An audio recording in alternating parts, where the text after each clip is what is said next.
Hello everyone, I am back and we are playing a third and final friendly modern league for Burn. This will be matches 11 to 15 and we're going to see how this simulated GP would have ended for us. I guess you can call it that. Basically 15 matches. See how we do out of 15. So far total we are 7 and 3.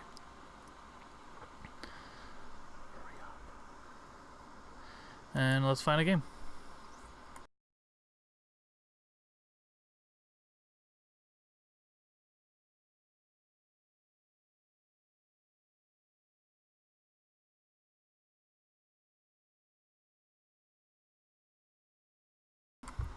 And we found our match.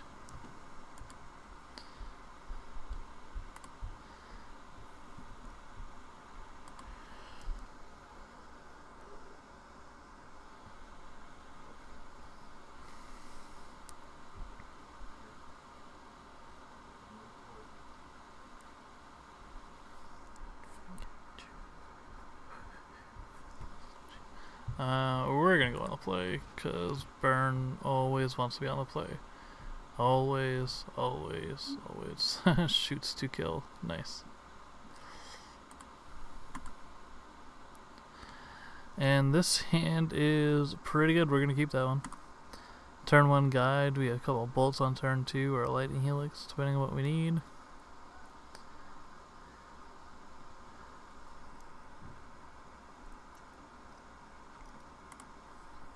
We'll start off with the mountain. It gives our opponents a little more guessing as to whether they're on goblins or burn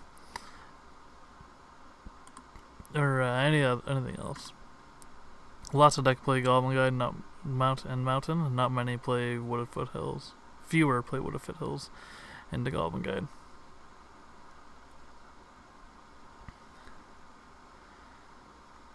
And off the top we revealed a mountain for our opponent, which he promptly played on his turn. Lightning Bolt. Well, the opponent played that very poorly. They could have had a very free trigger out of it, which is exactly what we're going to do. We're going to play Land of Pass.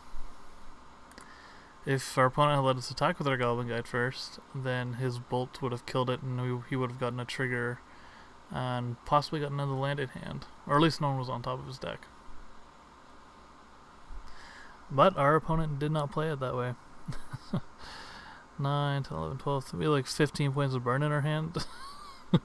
No big deal.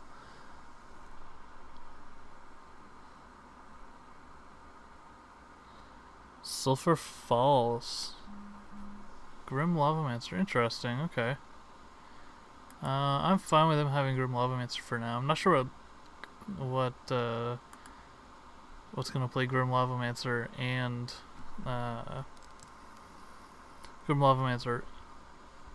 Sulphur Falls.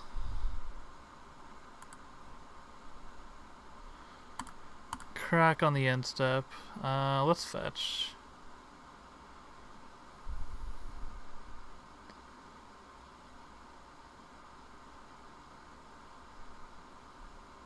Let's shock actually. This is super laggy already. Oh boy. Sacred Foundry.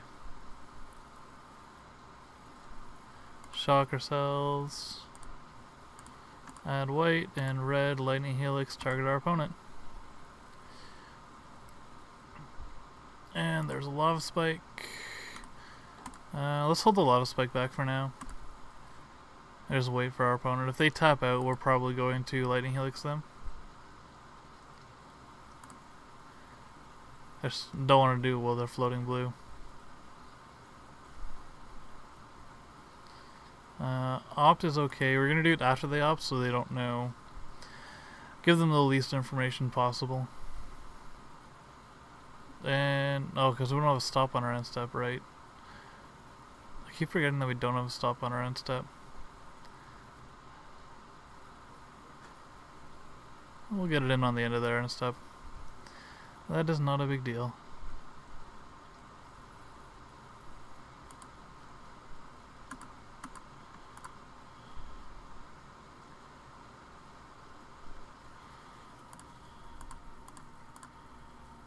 Lightning Helix target opponent.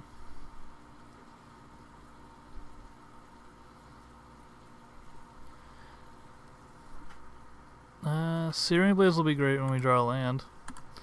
Lava Spike target opponent. This game might be very repetitive.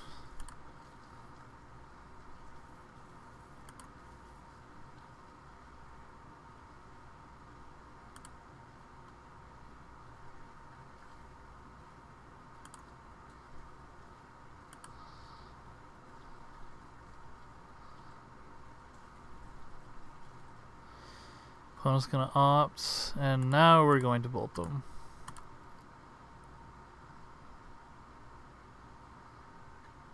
Opponent's gonna shock us for 2. Maybe, yeah, shock us for 2. Sure, we're at 21, you're at 6, and we have lethal next turn. Good luck, opponent.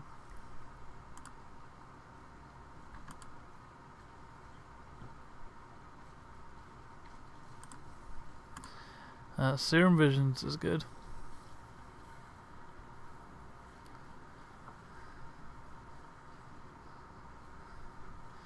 Opponent does not attack.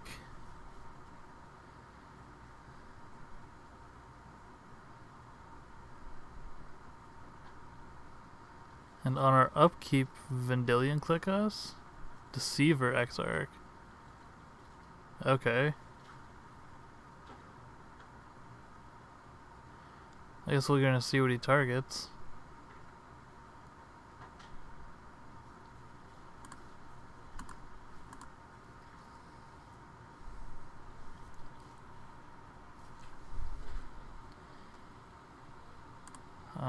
Response, we're gonna float a red and bolt you, and then bolt you again. Thanks for tapping out, opponent. Let's see what the card draw would have been anyway. Oh, we would have had a land, so we would have been able to. Yeah, we were gonna get there anyway. Alrighty, we are up a game against what might actually be like a Splinter. Not Splinter Twin per se. Same idea though. So we're going to. What do I want to do here? Path to Exile probably. It just gets rid of one of their creatures right away. Both of his creatures are out of our burn range, I believe. No, Kikichi gets a 2/2. But I mean, it's not bad to have extra answers. And in place of that, we're going to take out our Lava Spikes, yeah. Because worst case scenario, a Rift Bolt can target a creature we might think is problematic. Lava Spike cannot. Everything else should be good in this list. Searing Blaze will be good. Skullcrack is Skullcrack. It's not a bad thing to have. This hand is not too great. Our opponent mulliganed. I think we should mulligan as well. I mean, we have like, if we can get Eidolon down on turn 2, we're looking great. But if we can't, then we're like Goblin Guide. Well, I guess, no, we have a few. We're gonna try this. It might not be the correct play. We maybe should be mulliganing here. But if we draw one land, this one white source, this hand is really good. And all but 3 of our other sources in the deck are white. That's a Searing Blaze, which is a little bit awkward. Yeah, we're gonna pay 2. And we're gonna get our Goblin Guide down.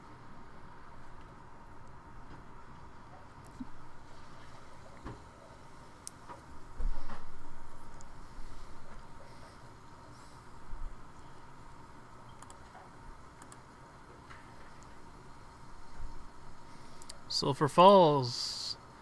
Hey, the opponent did it right this time. Good job, opponent. They must be watching the stream.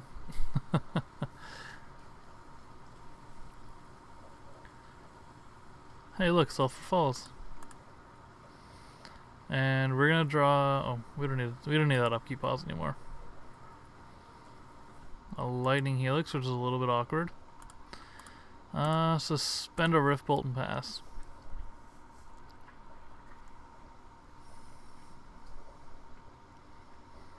Opponent opts. Opts. That's such a weird word to say. Because, like, they are opting. I guess opponent is opting is probably the better way to say it. Another Sulfur Falls for the opponent. And we're going to untap with a Rift Bolt.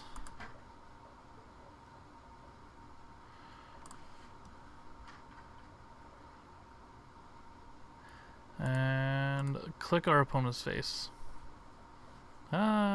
Take 3. Remand. Pastermite.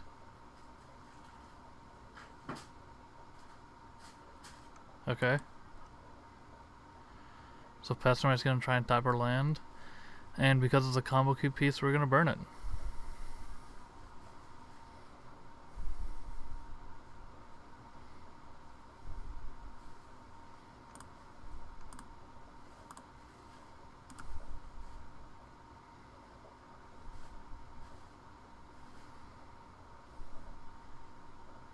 Oh, we do another bolt. That's unfortunate.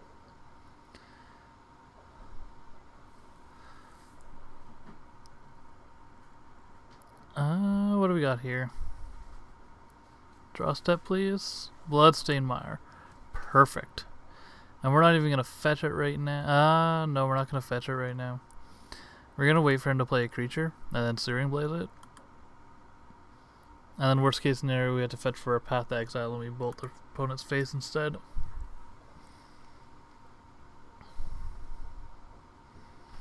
Opponent plays a Flooded Strand.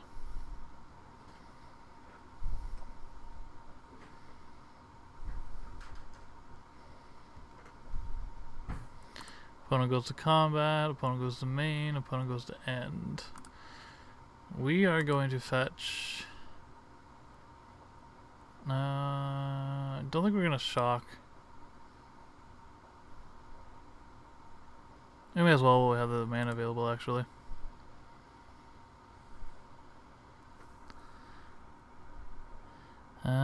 Sacred Foundry. Yep. And Lightning Helix. Lightning Helix, target opponent.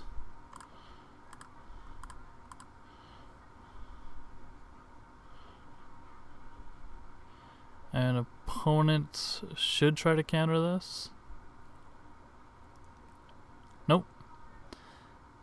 18. Skullcrack is a good draw. We are... I think we just pass at this point. We have to respect that they're going to have the combo, and we have enough interaction that there's no excuse to tap out to play an Eidolon. The only time we would play an Eidolon here is if Eidolon would lock them out of playing the combo, but everything in the combo is a 4 or more anyway. 3 or more. Oh, sorry. No, it'll hit Pestermite, that's about it. Kiki-Jiki is 5. And the other one I think is... No, they're both 3 drops, so it hits one piece of the combo. But not enough.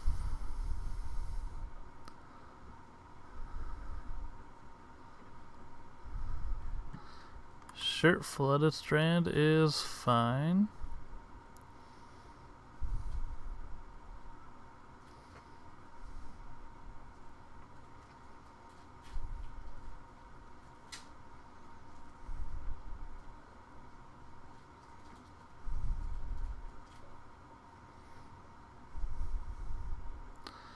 Flooded Strand grabs an island.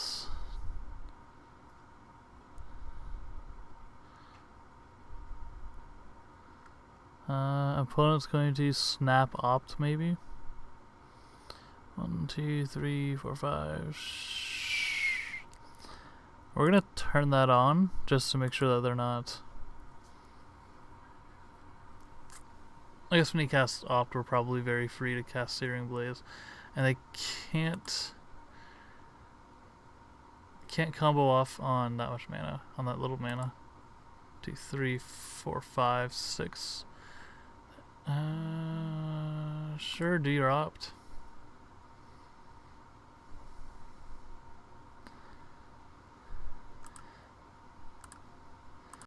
And now Searing Blaze. Searing Blaze for 1 always hurts a little bit, but it gets rid of a creature here. And it's not likely to draw out the counterspell that our opponent's holding. That our opponent may be holding. Really wish we'd had the landfall here, but that's okay.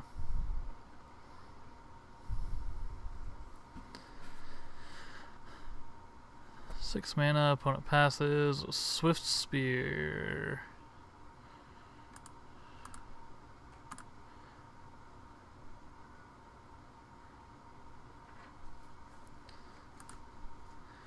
I like getting a creature on the board here. Feels good. Swift Spear gets in for 1. We're not going to bolt him here. We don't quite have enough to go for it in a couple turns. And our opponent's just going to Lightning Bolt our guy anyway. Ooh, I don't think we want to... No, we don't want to path our own guy for land.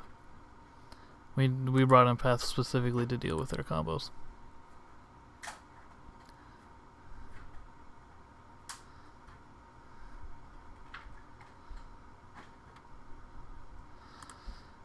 Opponent goes combat, opponent goes end. We are going to bolt your face, opponent. Opponent goes down to 9.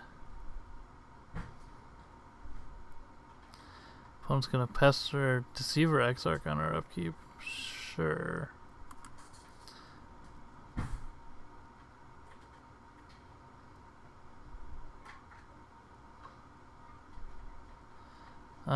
That's actually fine. Yeah, I'm okay with that. I don't know why he wouldn't path that. Like, he must know we have path in there, right?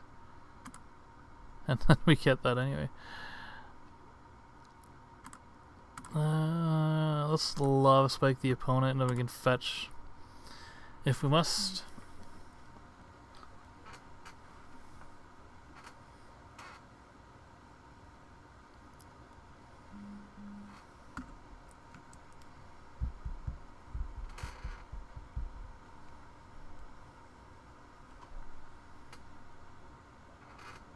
Opponent is responding.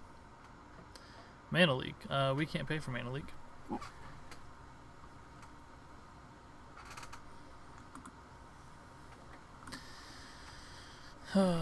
Makes me think that they don't quite have the combo if they're Mana Leaking there. Because I would, if I was them, I'd much rather use it to protect the combo, or they just have a second one in hand.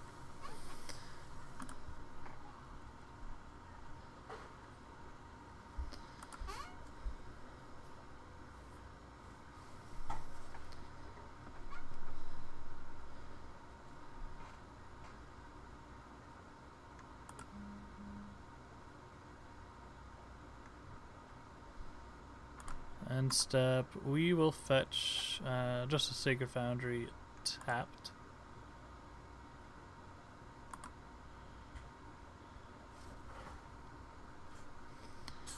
Bloodstained Mire, okay. Now we're gonna run out the Eidolon.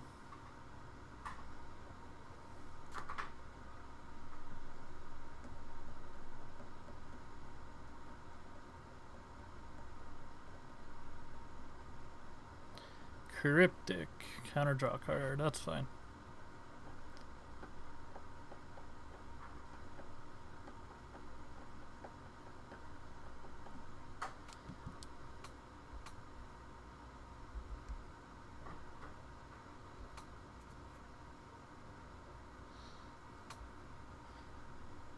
Yep, that's fine.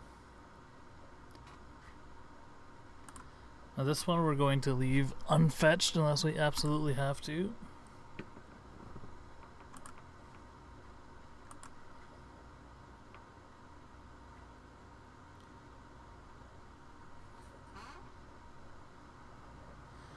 Grim Lavamancer's fine. It's got like a 8-turn kill clock on us, so... Yeah, sorry, it is a 7-turn kill, a 6-turn kill clock.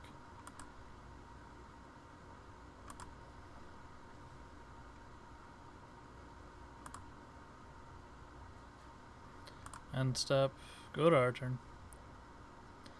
Rift Bolt's a good draw. We're gonna play the Rift Bolt. And pass the turn. We're just taking it real slow here. First of all, we don't there's no need to knock him down to 6, especially if it's Skullcrack. That's much more valuable. If he shouldn't do anything to try and gain life in this deck, but I'm not exactly familiar with it, so.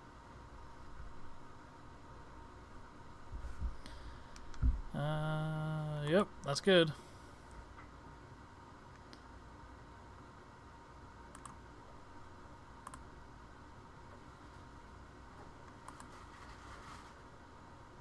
Opponent is just doing nothing. Yeah, the only draw that would the only time it would be worth casting a Skullcrack is if we think we were going to draw a Rift Bolt off top. Then we just hard cast a Rift Bolt to win the game.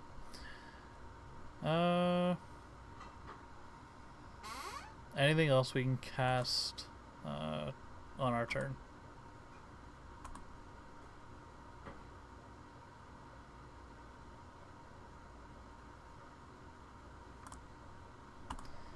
Target the opponent. Opponent has a response. They're going to opt. I say opt away.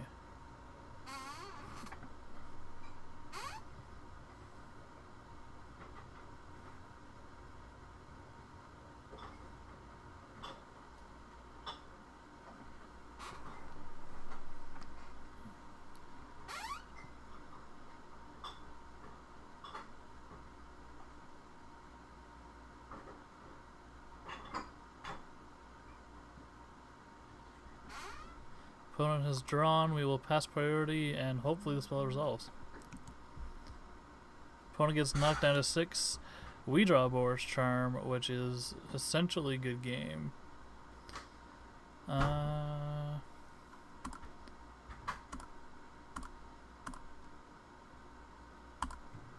Boris Charm the face.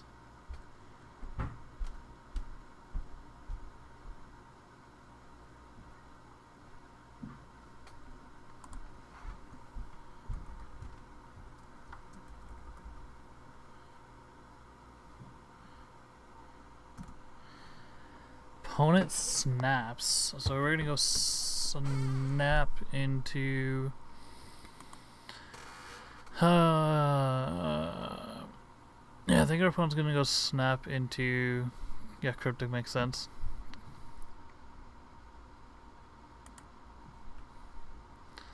So our opponent's gonna stay alive at 6. They're virtually at 3, but I can't tap out because then they'll just fire off Kiki-Jiki and win.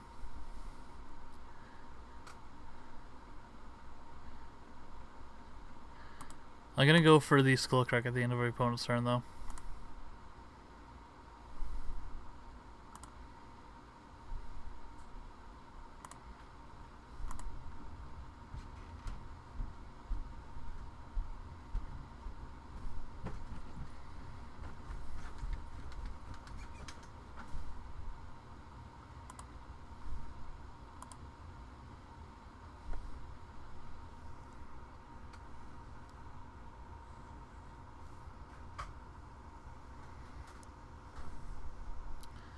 Opponent is going for it.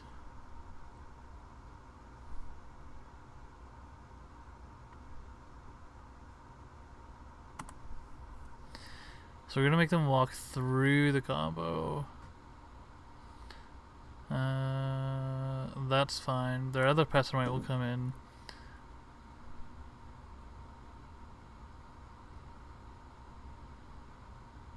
Targeting that, and now we're going to pray our opponent doesn't have a counterspell. Not exactly counting on it. Ooh. Oh, that worked. Okay. Sweet. Opponent's left at 6.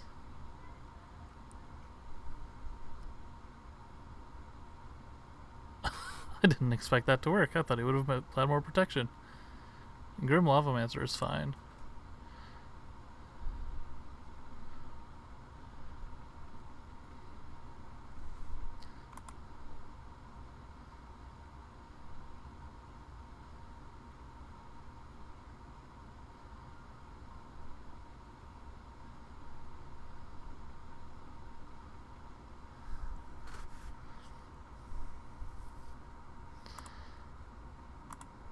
1, 2, 3, 4.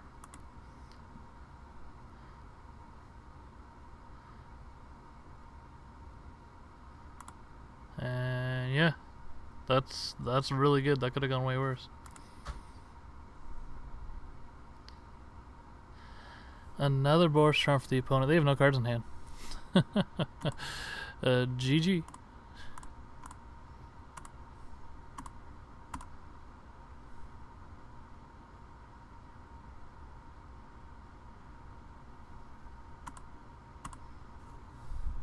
And fetch into a mountain for Skullcrack. And that is the best navigated game I've had in a while.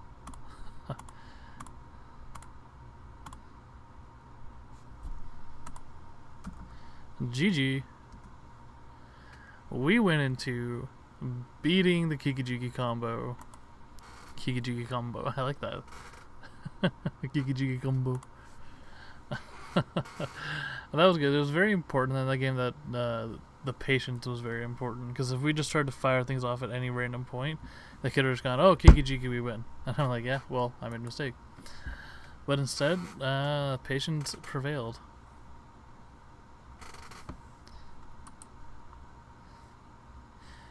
This opening hand is very good. Turn 1 Swift Spear into turn 2 Lava Spike Bolt into turn 3 Eidolon Grim Lavamancer if we draw a land. I'm liking this hand a lot. Glimmer Void. Oh no. I mean, Glimmer Void could be any number of things. Just most of the time it's not something we want to see.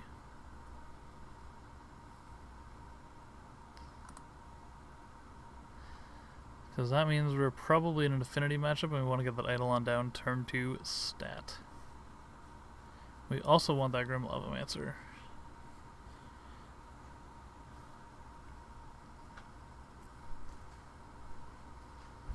This is the time where going on the draw is actually going to help us because we're going to know what they're playing. If we ever stop lagging. Oh, yes, okay.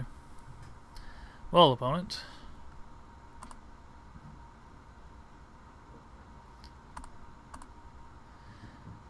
I don't know, is it right to race here, or is it right to play the Grim Lavamancer and try to control their board a little bit? Grim Lavamancer won't be active for a couple turns anyway, so...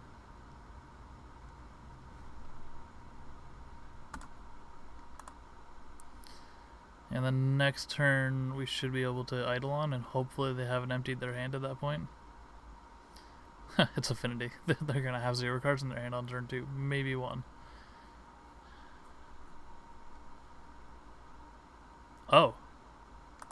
Oh, that's really good. Go to combat.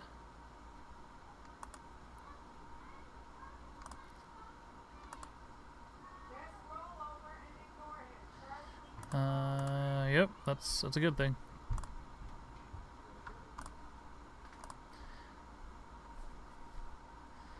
Then we fetch, I guess we may as well shock, eh?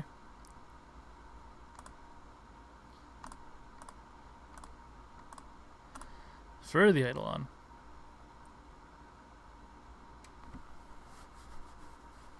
Opponent does nothing. Oh no. I mean that's great for us. Don't get me wrong, but Lava Spike opponent.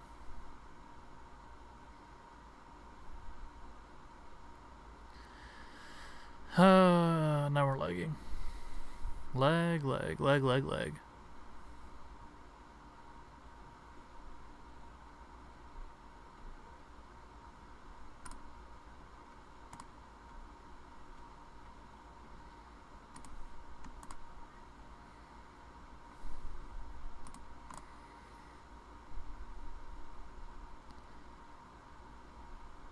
Oh. Yeah, that can resolve. We will let our own Lava Spike resolve.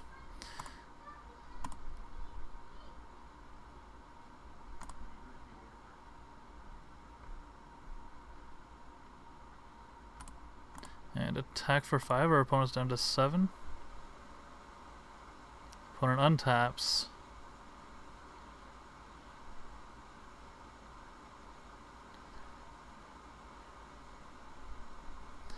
I mean, this Bolt has the game for us next turn. Spire of Industry. That's at least it's another land for our opponent. Although it's gonna hurt them. It may hurt them. They have a lot of colorless stuff. What am I talking about?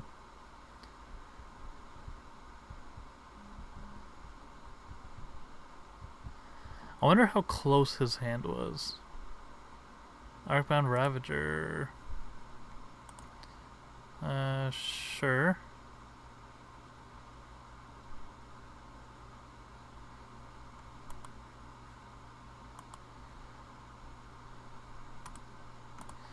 Attack with both of these creatures, get in for at least once, and then Boros Charm our opponent. At least one, not once.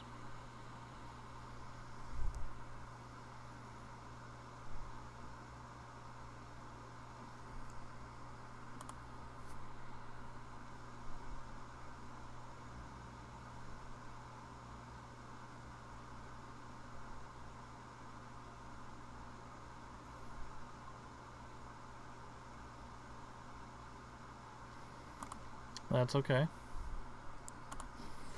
Opponents trying their best to stay alive, but we have 5 cards in hand.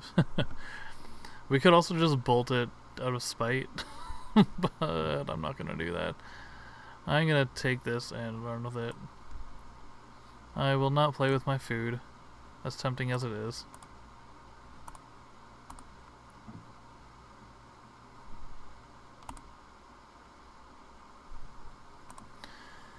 And our opponent is dead. We win game 1 against Affinity, which is good because we lost against them last time, although they had a pretty poor hand, I will admit. Destructive Revs come in, Deflecting Palms come in, and our Stony Silences come in.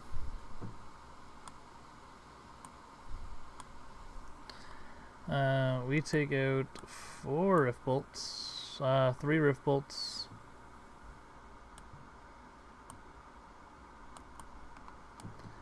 and 4 Lava Spikes. Again, we want to be able to hit their creatures in this matchup, which is why we take out the more Lava Spikes instead of Rift Bolts, and those are usually our 2 worst cards.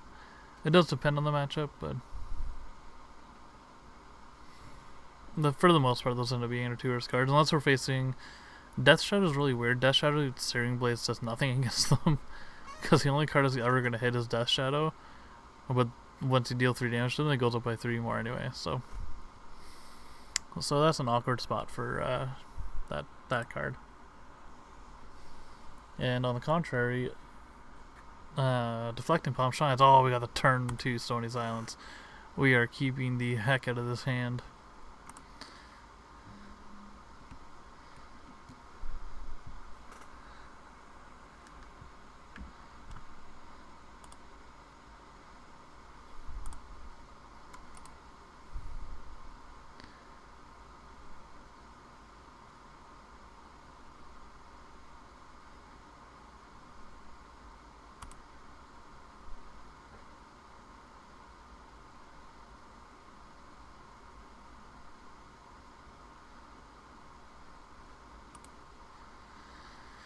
Okay, that's a lot of lag.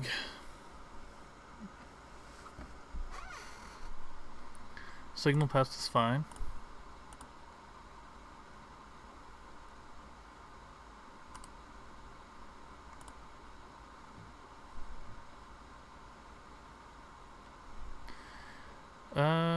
So this is going to be a fetch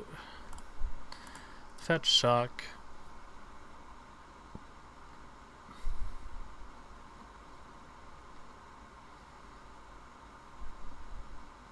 Man, we are lagging. Eidolon can be bad on the draw, but if they stutter at all, then we can just catch them. Because if they miss a land drop on turn 2 or miss a Mox Opal on turn 2, and then they go, okay, turn 3 Mox Opal a bunch of things, then the Eidolon gets pretty good. I could definitely see the argument for taking out Eidolon, and it might actually be correct. I haven't played a whole heck of a lot of this matchup,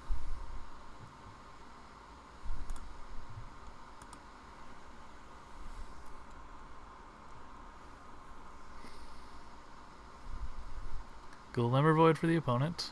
Good on them leading on the Inkmoth, because we could have just destroyed their Signal Pest. Arcbound Ravager's a little bit awkward here, but we're just gonna make it not matter. Bloodstainmire. Fetch. Shock.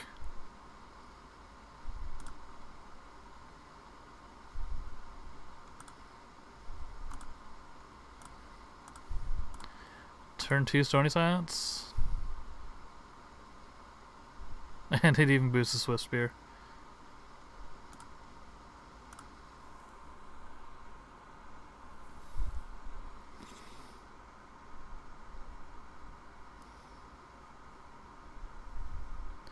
And now we're looking really good. You know, that's fair, Cop. I think you're fair in saying that. Opponent's gonna try to race us.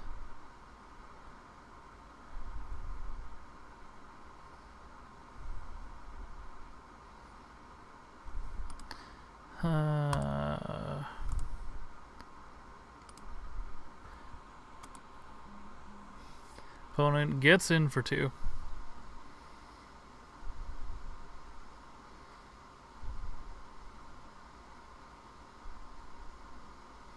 Cranial Plating is fine.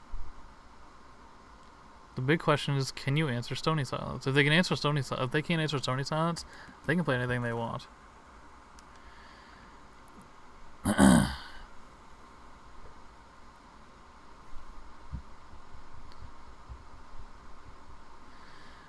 We draw a Lightning Bolt for the turn.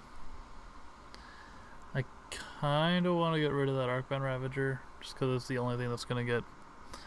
It's going to be a bit of a menace, but we can also just race them here.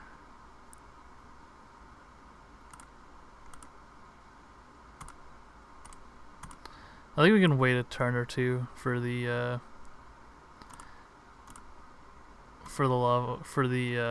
Searing Blade, see if we draw a land. Right now we're just gonna go Bolt into Swift Spear.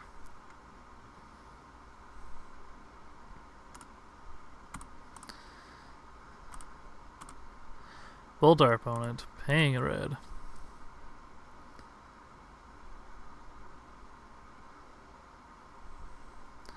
Opponent's down to 12.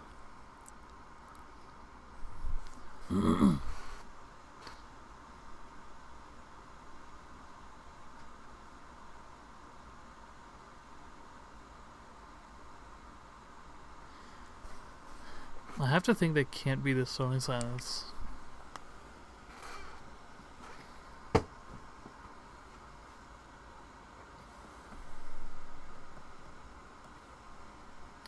Opponent gets in for 2.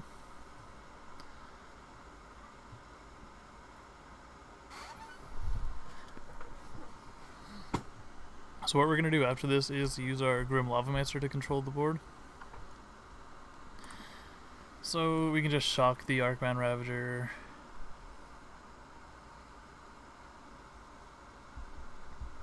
If we need to... We need to draw a land first. If we draw a land, we're actually in a really good position where we can clear his board. Ha! Nice. Speaking of which... Searing Blaze, target player, target creature, and red.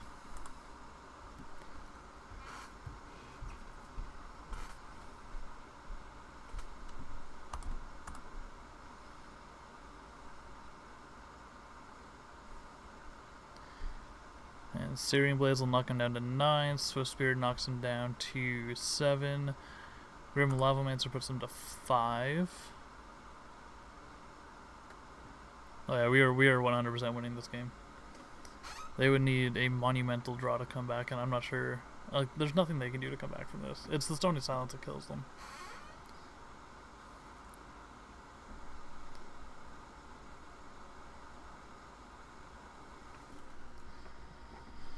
Let's just wait for the opponent.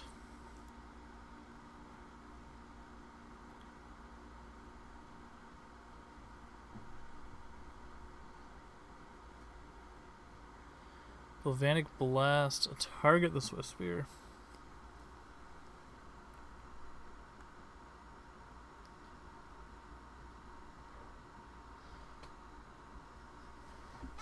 Just gonna look at the Oracle on Galvanic Blast while we catch up. I just want to see if it's upon if Metalcraft checks upon a resolution or cast. So if it checks upon cast, then we just shock the signal pest in response, and our opponent doesn't have. Oh, they can activate Inkmoth Nexus in response if they do. Yeah,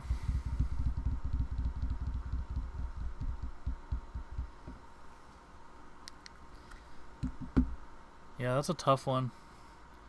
I think we're just going to let it die. Because our opponent was going to know that they can activate their Inkmoth to give themselves Metalcraft. I'm assuming they would know that.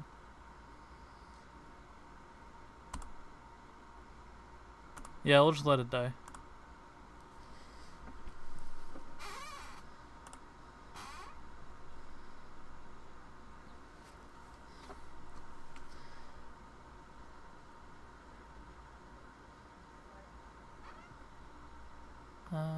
Put in 1/1 counters. It's 1/1 counters on, so that's gonna become. Alright, fine, we'll kill it anyway.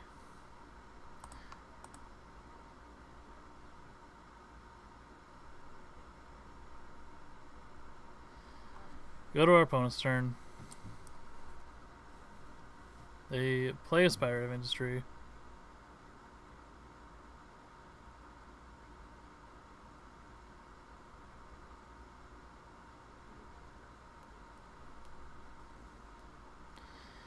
Galvanic Blast. Well, we have our opponent virtually dead. We have them down to 5.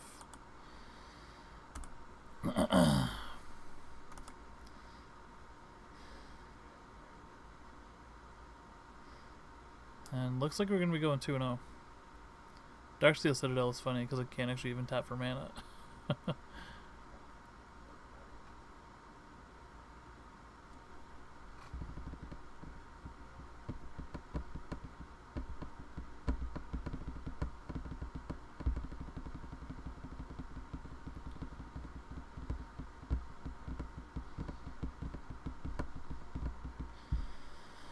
Opponent plays a Citadel. We're lagging. Etched Champion is a 2/2, which is fine.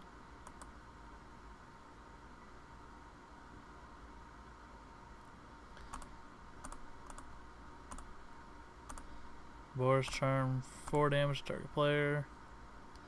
Knock our opponent down to 5.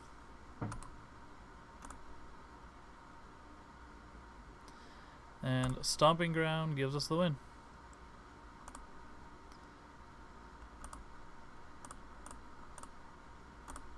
Skull Crack the opponent.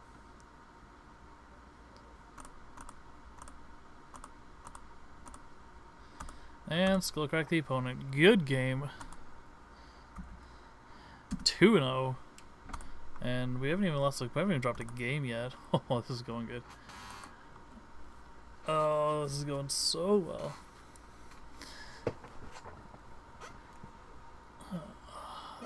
Mike B73 US. I wonder if he's American and was born in 73. And I wonder if his name is Mike B. Oh, this is not the best hand.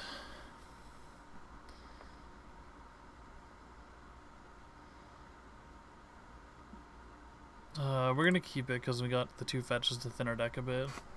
I'm not excited about keeping this.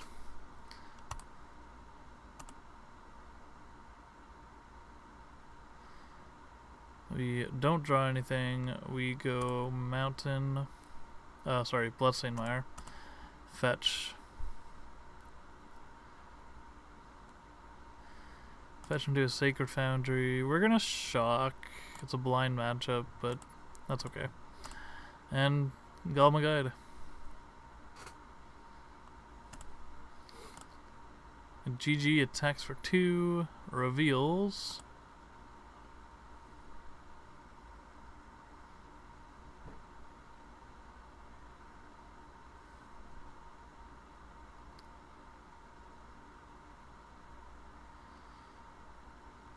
Gavany Township. Oh, probably encounters company.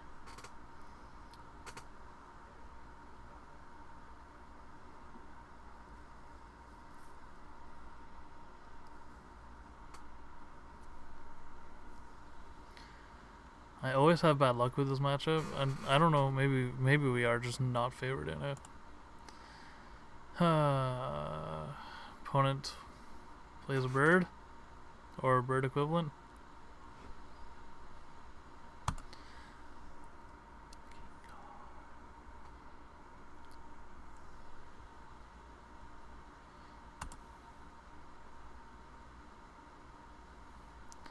Bird equivalent.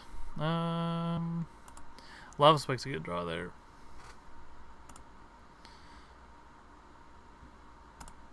We're gonna leave that unfetched for now and then do Rift Bolt after combat.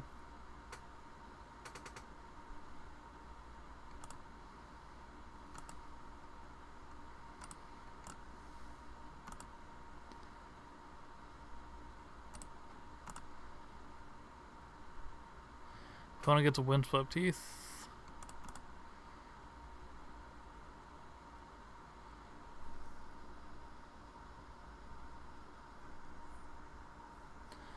Opponent blocks, which is all well and grand. We pay a life, sack this, get our other Sacred Foundry.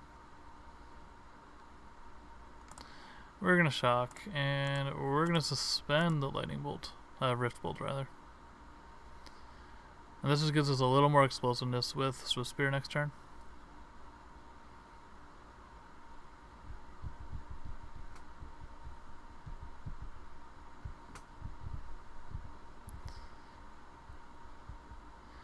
Plains represents path, actually. It's a bit annoying.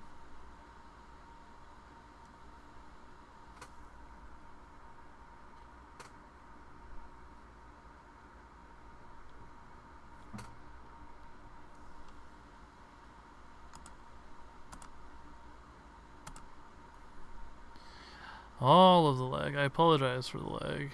Duskwatch Recruiter, interesting. Okay.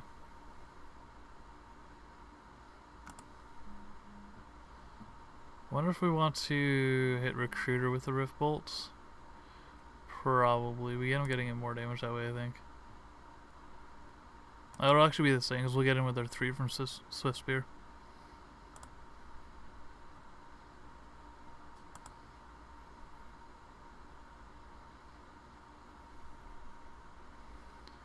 Rift Bolt has resolved. We drew a land off top, which is very annoying. But we're going to play it out.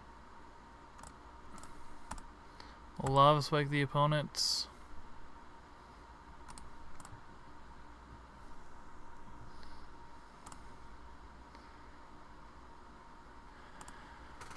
And get in.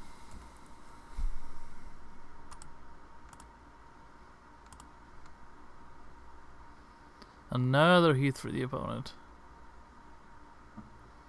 Opponent's down to 8.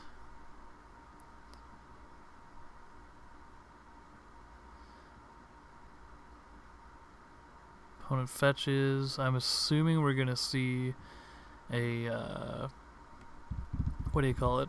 A Kitchen Finks here.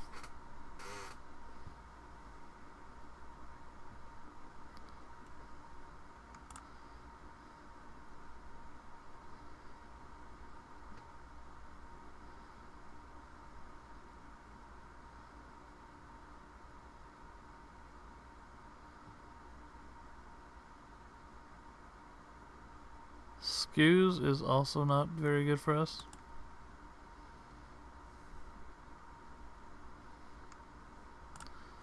We're just gonna do this now. Get a tapped Stomping Grounds. Sure, opponent.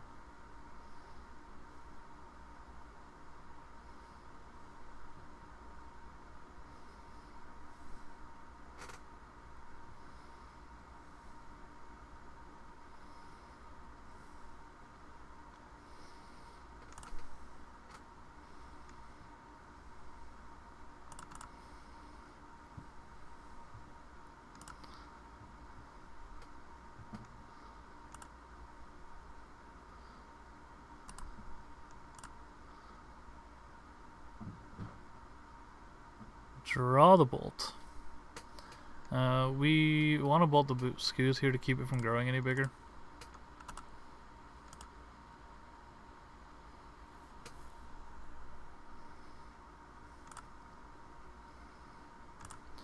Stomping Ground. We're going to play the Stomping Ground out tapped. And go to combat. Opponent goes down to 4.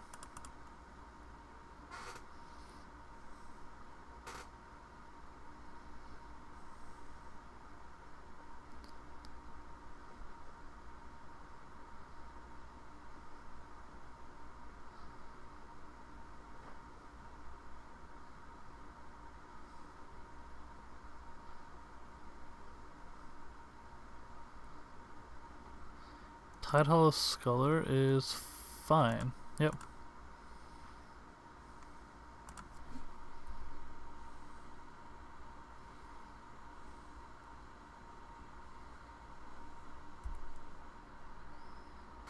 Opponent plays the Gavney Township. Do believe they still have 1 Windswept Heath. Speaking of still having lands in their hand, we're gonna get in for 3 because literally anything other than a land or Grim Lavamancer off the top gave us the win this turn. Devoted Druid, that's if our opponent has a Coco, then that becomes a very big issue very quickly. Well, no Coco off the top, which means they can't combo off this turn.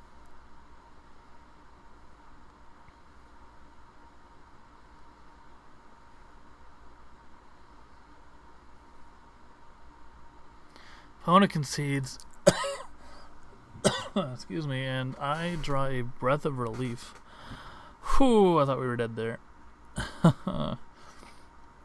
Against Counter's Company, what do we want?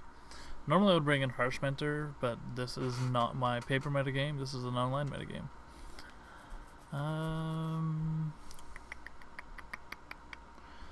Counter's Company, feel we want... If they're not running any, like I didn't see any sacrifice outlets there, so they might not be actually running any.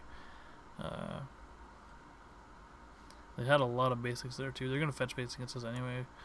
Probably pass just to get rid of their Devoted Druids or Viziers.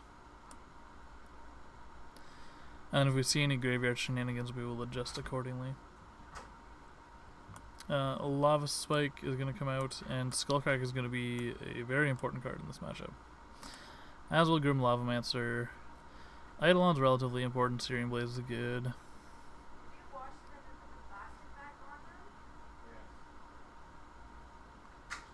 This is another 4-land hand. Our opponent's mulligan, but we have really good cards for this. We're gonna keep this matchup. Or keep this. Just it was a Searing Blaze and the Path, the 2 major creature interactions that let us keep this hand.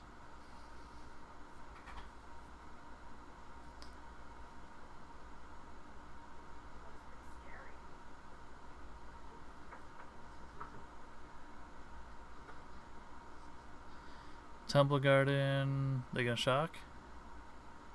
They gonna give us some free damage? Ooh, oh, that's okay.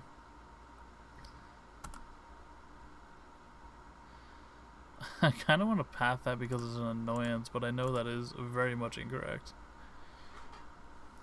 Swift Spear, and we won't be attacking.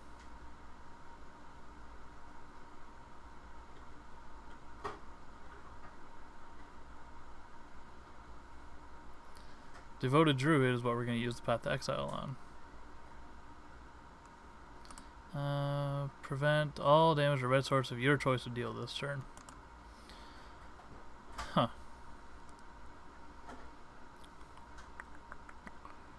So, Path to Exile then.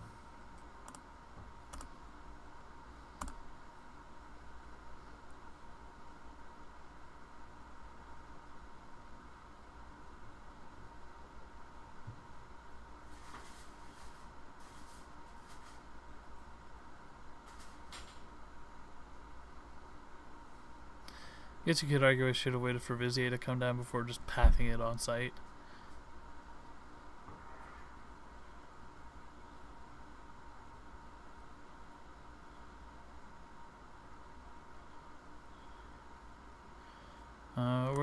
Mesa. Then we're going to fetch on the end of our opponent's turn.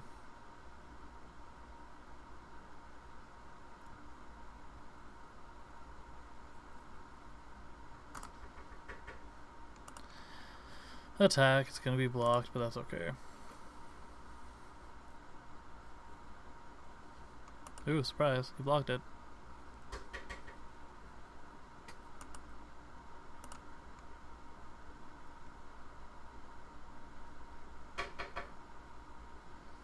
Horizon Canopy comes down.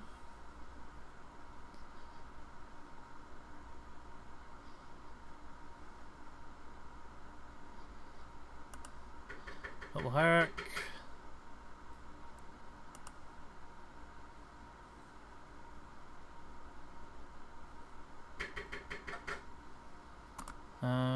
We are going to fetch into a shock land and choose not to untap it.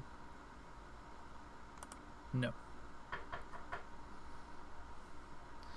And Boros Charm seems good here. Let's see if our opponent's going to let us Searing Blaze the Noble Hierarch.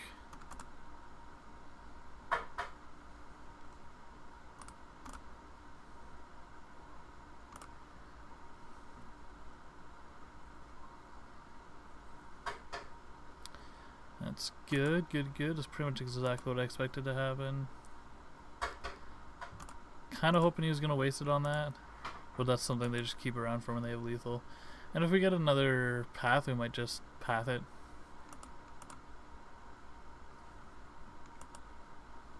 Skullcrack would do us very well right here.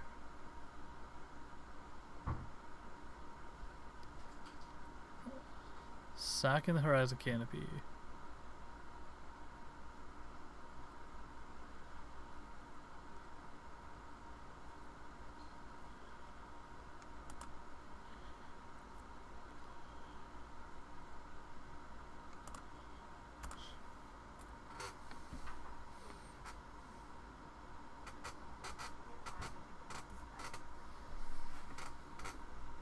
Hey look, opponent played a Horizon Canopy. That's a Viscera Seer.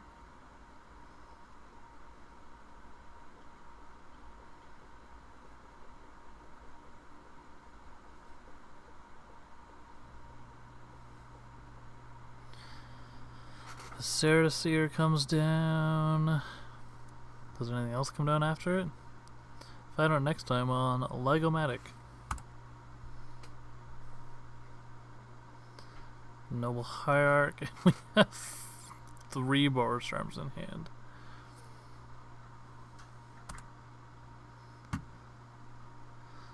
I can't fetch a white source with that. Yes, I can. No, that's an Inspiring Advantage.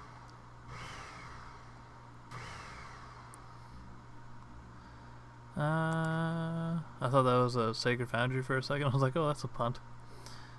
Actually, we're gonna do one of those before combat. 1 second.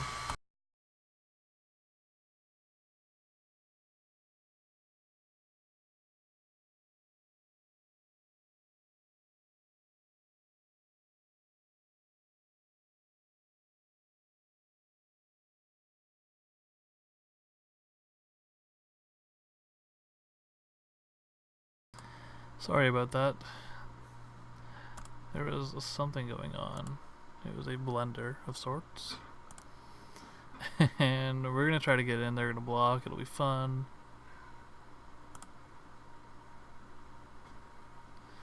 And we're gonna do the next one at the end of our opponent's turn. They could actually just court here. Suck the Horizon Canopy. So they are digging for answers. Digging, digging, digging for the right card. And they have a steady stream of lands. Noble Hierarch.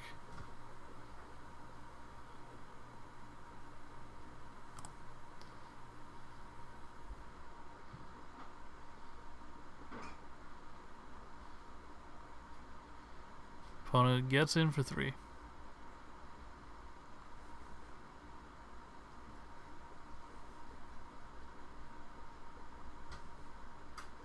Two, sorry. Yeah, 3. Yeah, 3 is correct.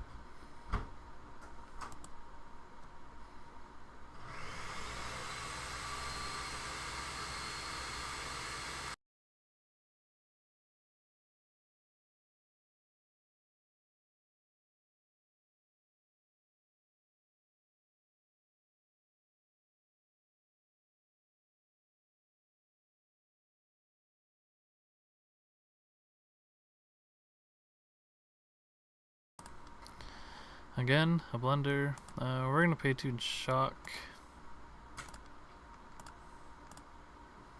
And Boris Charm the opponent's face.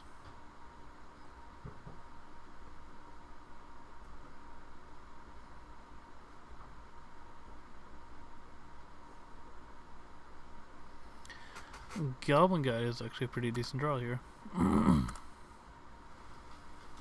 We're gonna leave this in hand in case we get another Searing Blaze. Guarantees a land drop.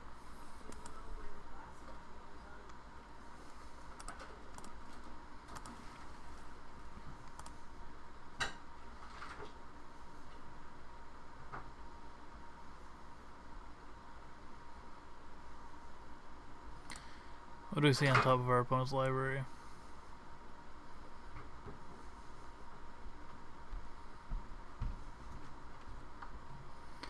Verdant Catacombs goes into our opponent's hand.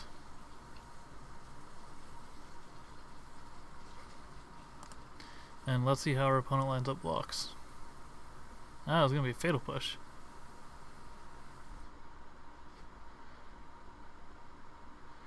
Fatal Push, target the guide.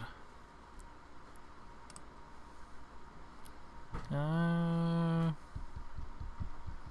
wonder if the guide's worth keeping around with the Boris Charm that's likely to get the damage prevented anyway.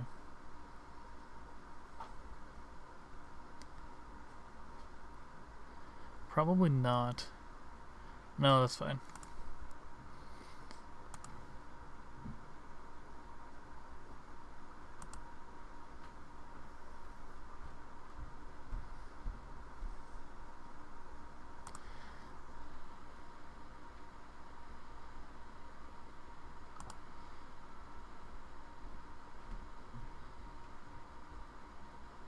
Opponent doesn't fetch, has a Verdant Catacombs and an Unknown in hand.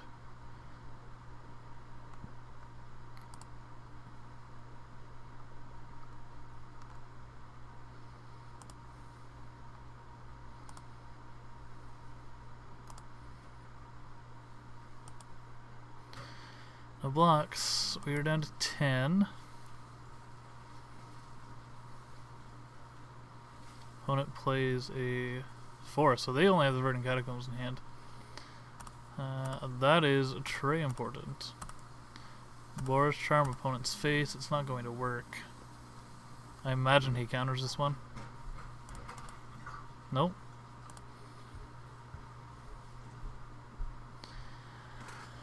Oh, and this is one of the things about playing Burn that we have to understand. It kind of sucks sometimes. You're gonna get games where you top deck a land instead of the one of 13, not 13, like 20 bolts in your deck to win the game.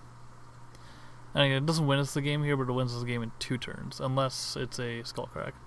Skullcrack just wins us the game.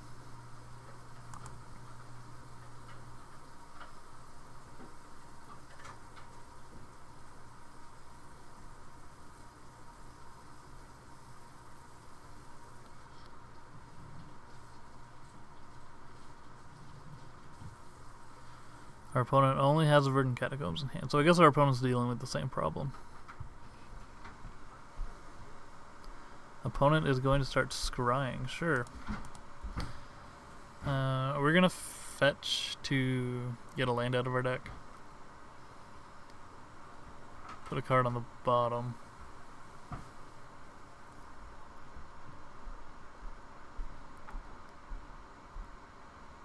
Ronus. Oh boy. That is a card I did not expect to see. That's okay though.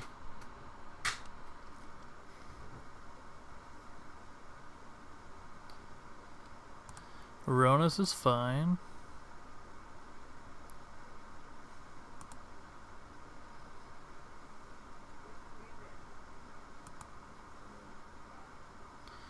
Oh, how I wish I had a spell in hand right now.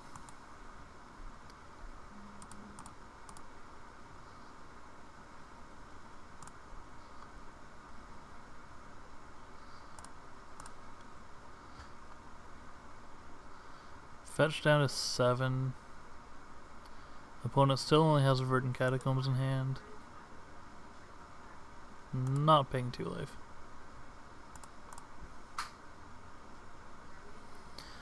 Come on. This is a joke, right? This is a big, big bad joke.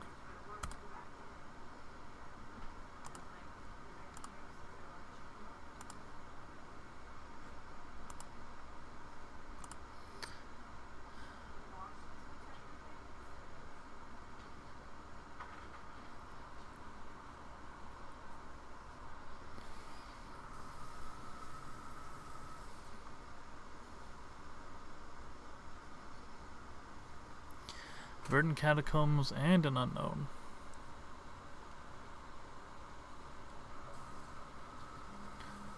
He uses the Windswept Heath. As much as I want him to, I don't think he's going to accidentally shock himself. No.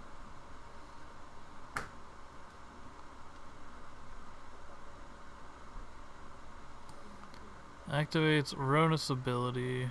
Sure.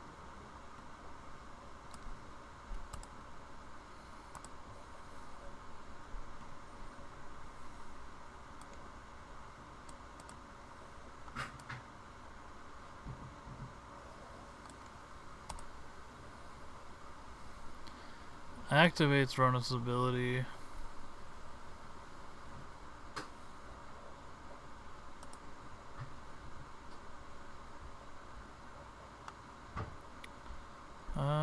Well, I guess we block that one.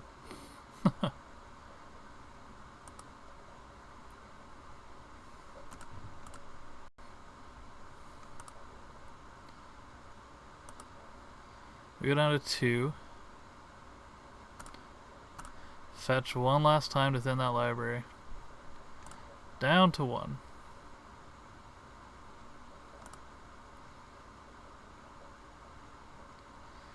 Searing Blaze.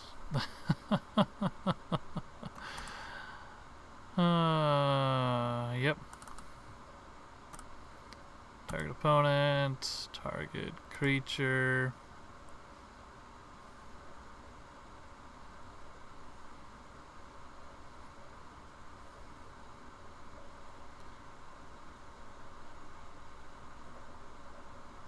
Would have been nice if we had had it a turn earlier.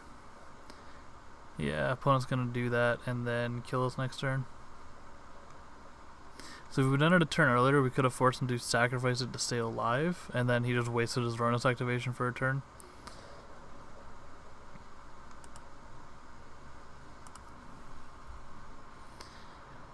But Nene was not in the cards for us.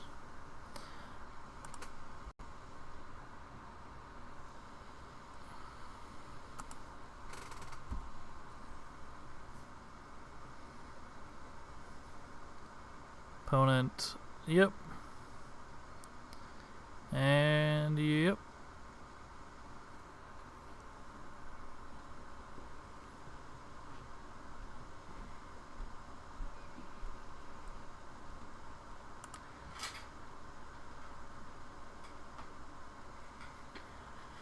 Alrighty, alright opponent. That was frustrating a little bit, but that's okay. We're not gonna change our sideboard plan at all. Feel pretty confident with it as it is right now.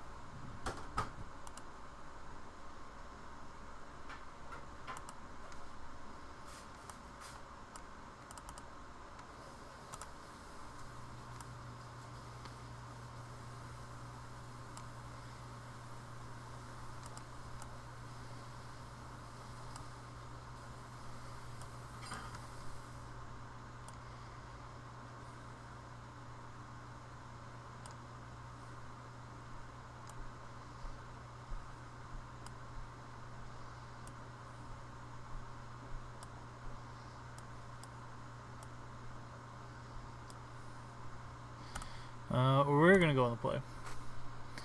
And this hand is really, really bad. I guess we're gonna try it. We're gonna try this hand. We still got turn 1, turn 1, turn 1. Opponent mulls the 6. Keeps the 6. Scries. to the top.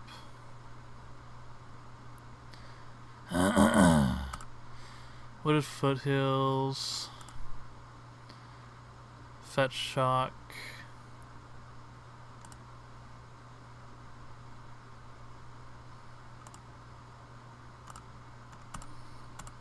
Suspend a Rift Bolt and pass.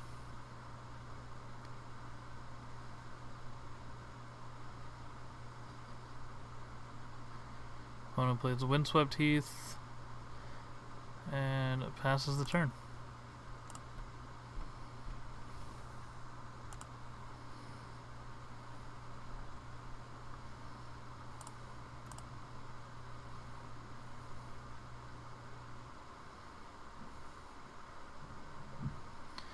We get the second land because we are gods. We're gonna wait for a creature art to come out of our opponent's side to use that Searing Blaze, though. So for now, we're just gonna, yeah, and pass turn.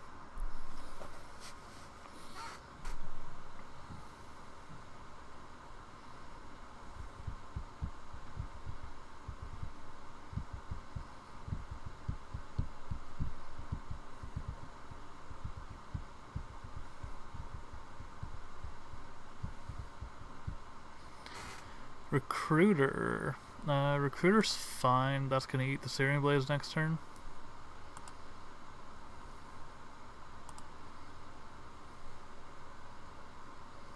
Oh, we got the Vantage anyway. Perfect. Vantage is that. Target player, target creature, pass the turn.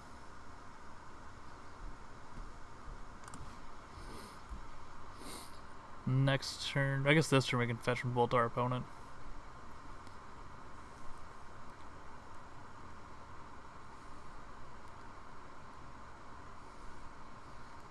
A little higher, sure, I don't know why you're tapping out for that.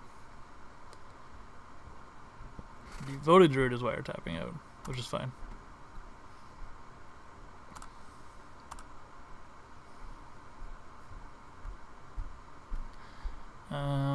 Let's just go a mountain here.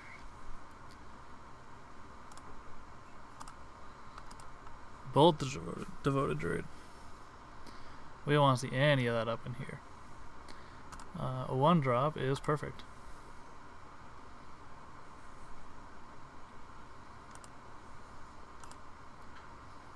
Let's see how much our opponent wants that mana.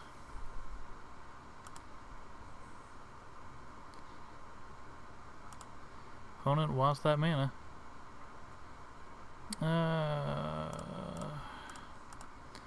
We're gonna go Eidolon here. We know we have, like, they can't win next turn against the Devoted Druid, won't have haste. So even if they Coco and hit both the combo pieces, we just go Lightning Helix.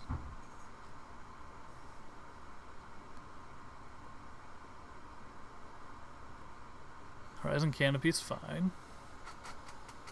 Fatal Push the Eidolon. Fatal Push targeting Eidolon. Oh, I'm so smart sometimes. Other times, not so much.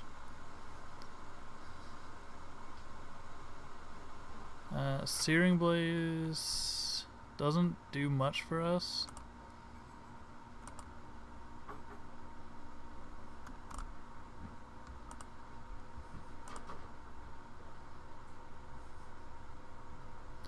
Opponent's gonna Coco in response. Coco before blocks.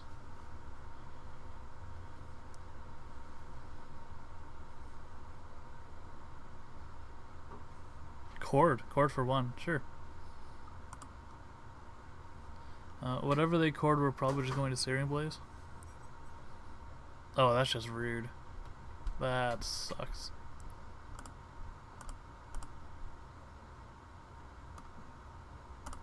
Something be Searing Blaze.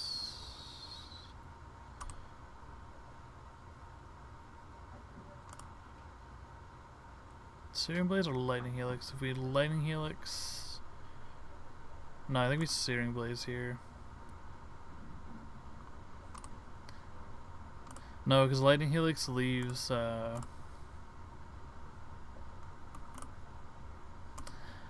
Now, Lightning Helix leaves us with a Bolt or a land to be good draws. And obviously our opponent blocks here.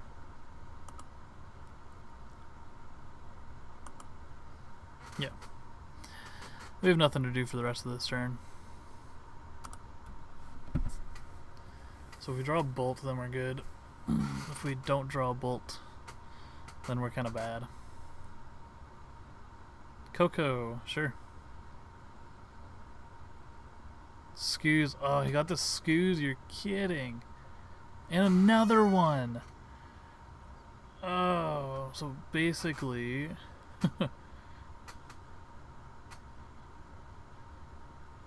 basically we need our Skullcrack now.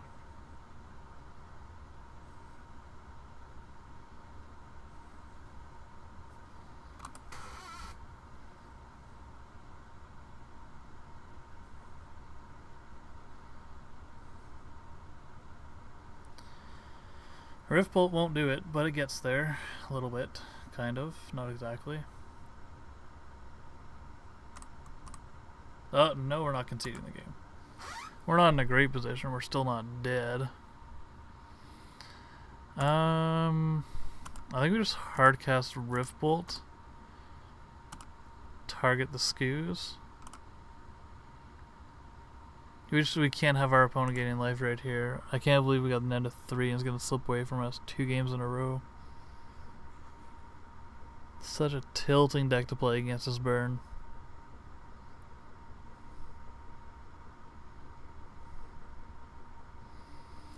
Yep. How many creatures there's been? 1, 2, 3. How many are there been? 4. I was getting 4 life. That's disgusting.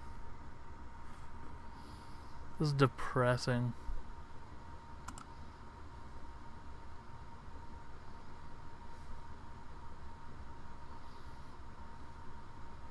All we need either of these games is a Skullcrack.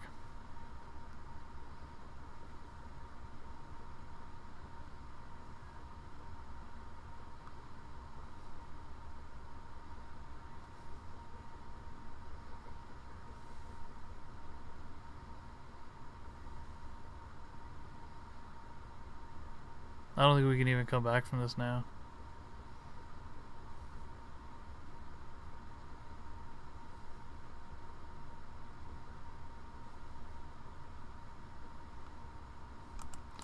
Yep, that's 7. That's a beating.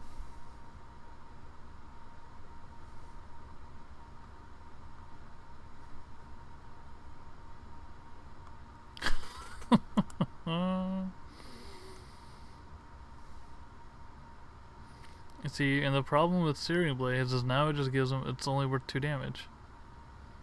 It was not even that great.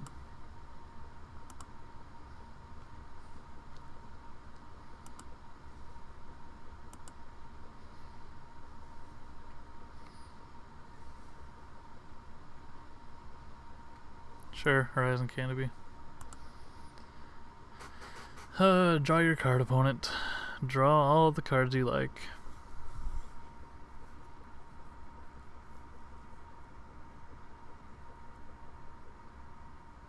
Yeah, we're not winning this game. That is super tilting.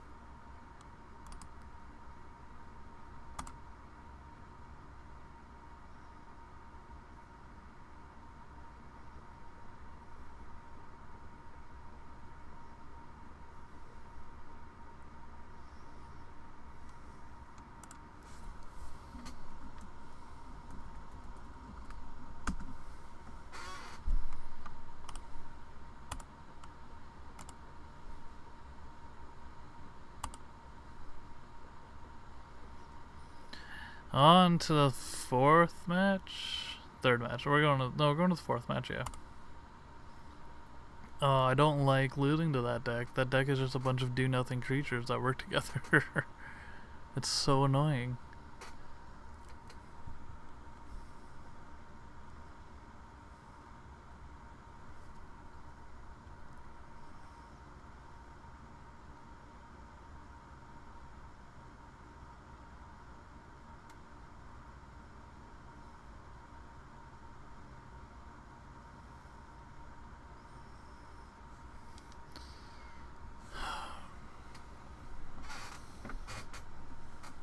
One skull crack. Either of those games and we win it.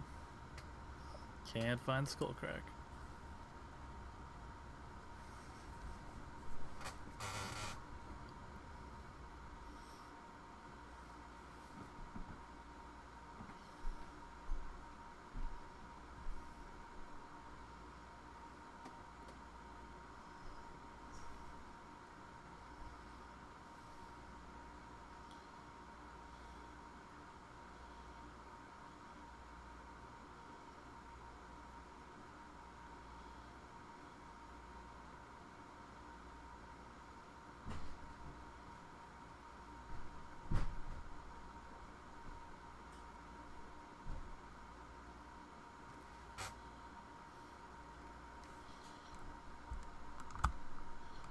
There we go.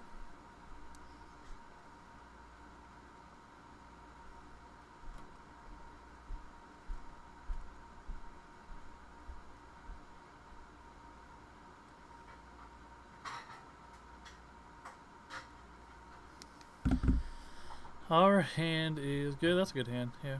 2 lands, Swift Spear, Love Spike. Yeah, that's good. And hey, look, the skull crack we needed so badly. Alright. Opponent's fetching in. Is it Death Shadow? I feel this might be Death Shadow. That's a mountain. It might not be Death Shadow.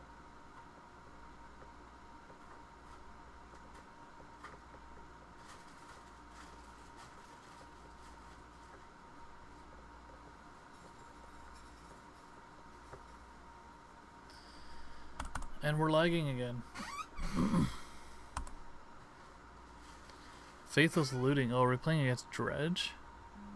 This is like 95% to be Dredge and 5% to be Vengeful. Vengevine, Hollowed One. Seriously, we lagged into like the last 5 minutes of the game last turn. This is ridiculous.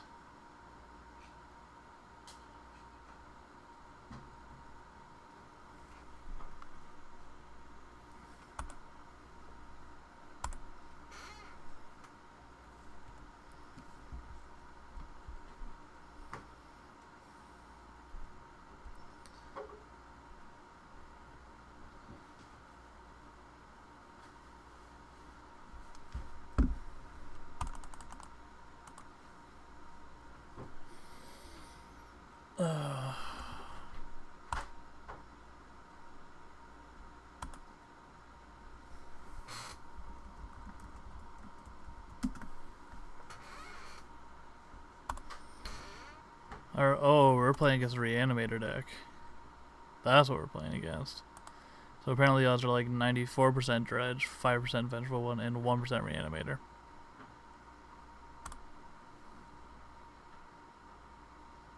We're gonna shock Swift Spear and get in for 1.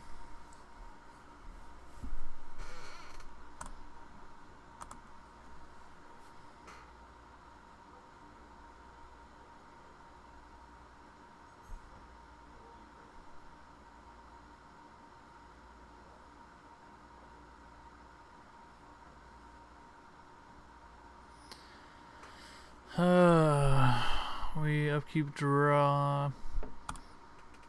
So now we go Lava Spike Guide. Or Guide Lava Spike. Doesn't matter which order, I guess.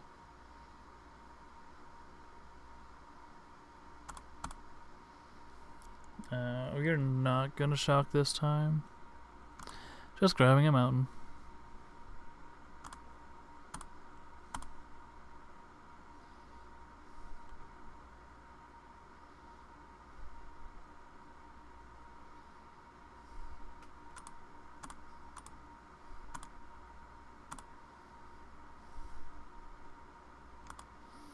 Opponent gets a swamp into their hand. Not just on top, into their hand. Do we have a Terminate? I guess a Fatal Push could also be. Fatal Push is probably more likely. Blood Crypt. Sure.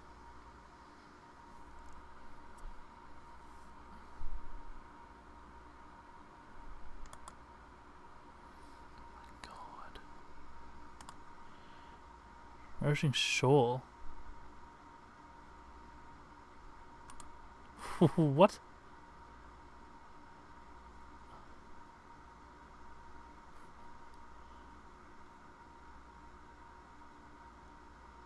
Okay, this lag is actually ridiculous.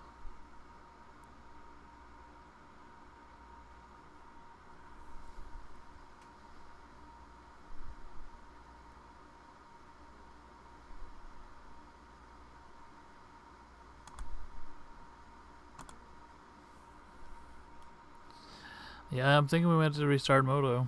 Because, like, clearly the stream's going through fine.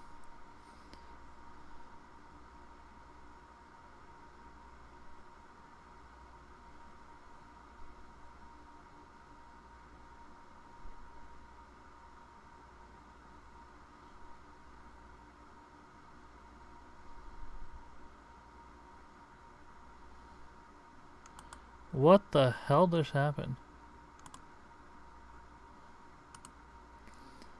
When it dies, when it's put into a graveyard, shuffle in someone's library. Exile a green card with CMC, exile starter than pay its cost, you gain X life. So why does he have worms if he just exiled it from his hand? I'm so confused. Ah, through the breach.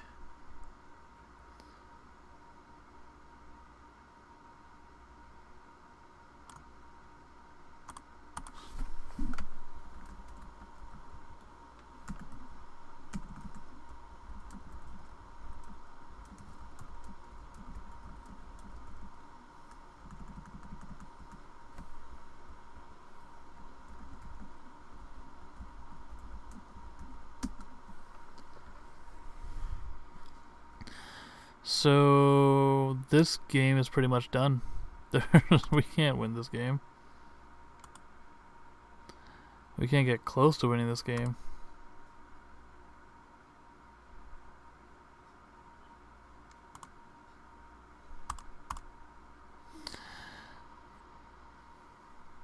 Yeah, we're gonna go sideboard.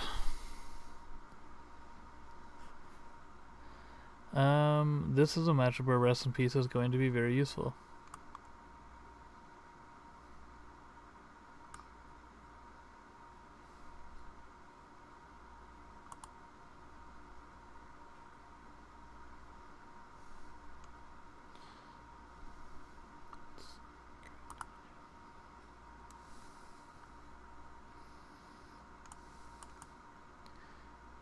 Rest in Peace.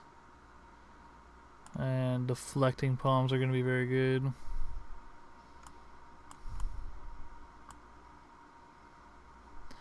And I want to say Eidolons are probably good to take out here. Lots of big creatures. They just cast a couple spells. Eidolons doesn't really seem very effective.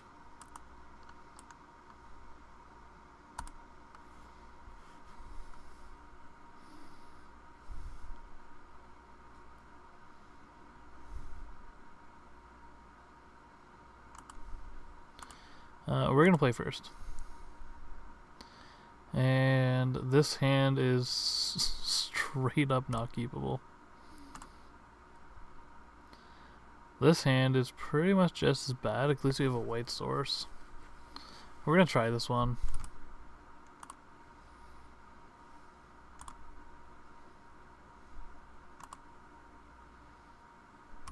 Put the land on top. Yeah, we're gonna shock. And we're just gonna go straight up Lava Spike.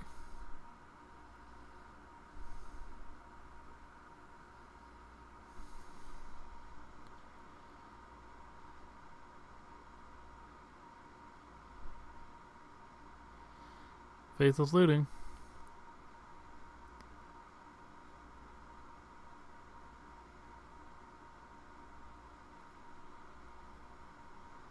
Upkeep and the draw is an Inspiring Vantage. Knight's Whisper. He doesn't want that at all. And Griselbrand, which is a good reanimation target. Suspend and suspend. Nothing we can do about it anyway. Not really much use playing around it. Opponent shocked, so he's doing something very important this turn. I like casting Agario's Vengeance.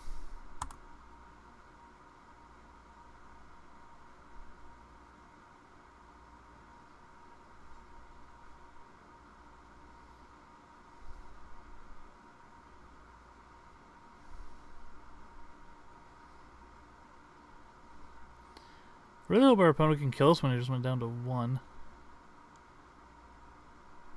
I guess it goes up to 8. It goes back down to 1. What is our...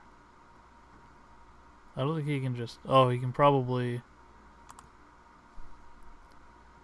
Right, yeah, I forgot about that stupid card.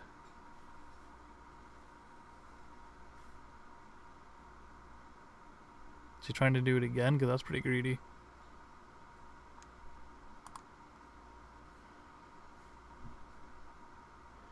Opponent has 31 cards in there. I mean, not much we can do when our opponent goes off 2 turns in a row. I'm assuming they have a follow-up to this. Because I can't see them going down to 5 when we have 2 Rift Bolts suspended.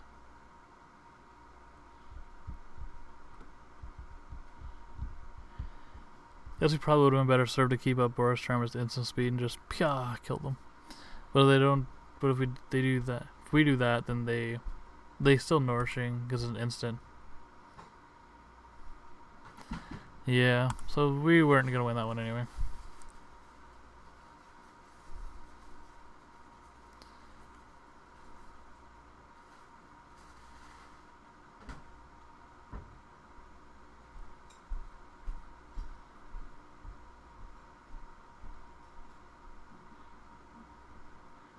Just, well, at least it's a... I would say it's interesting to see what our opponent's doing, but we can't actually see it because we can't stop lagging. Yeah, I think we're going to restart Moto after this game.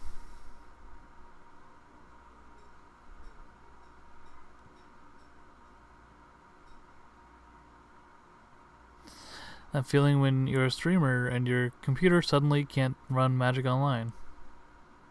After having run it for like half of a year. Successfully, I might add. Very little lag.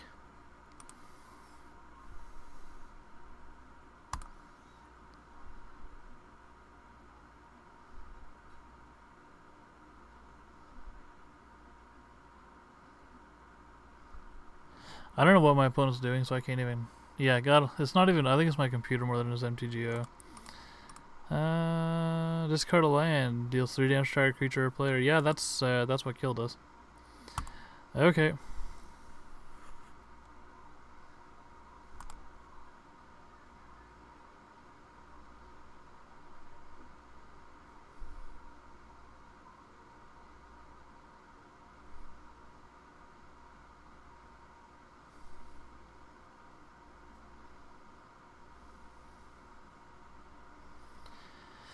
We're gonna close Moto and restart it.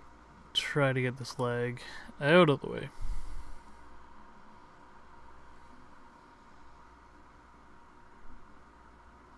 No, I don't want to. No, that's not what I want to do at all.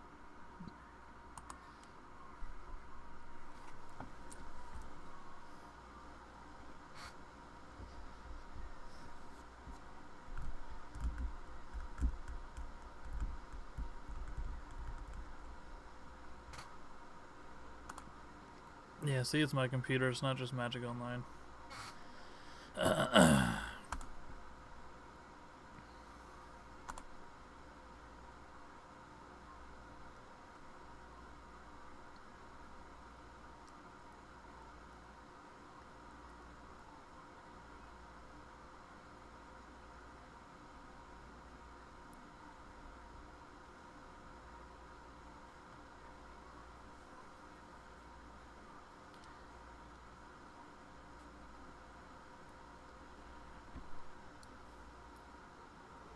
Ugh.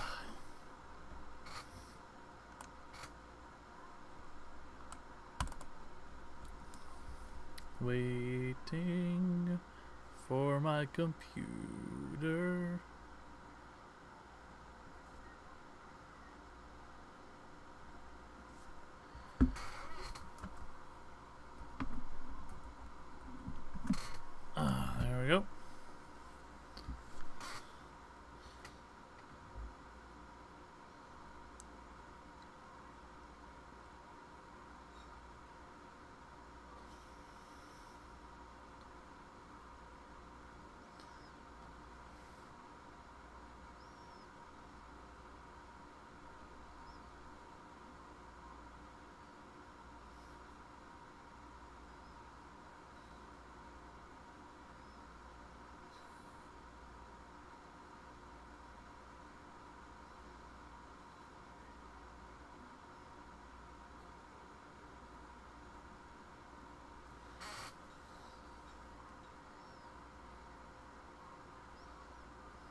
Let everything load. Alright.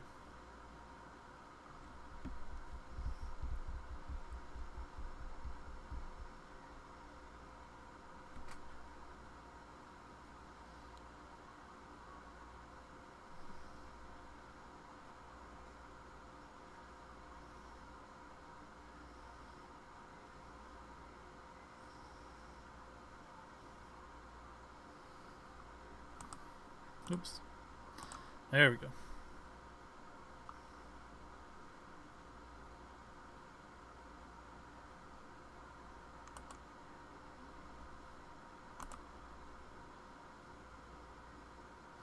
So we're going to try and save face and go 3-2 in this league.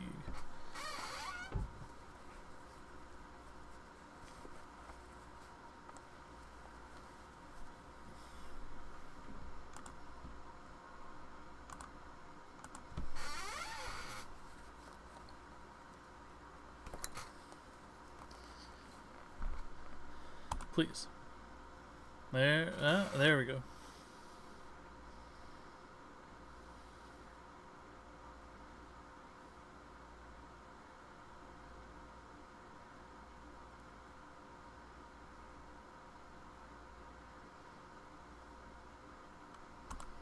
And let's get started.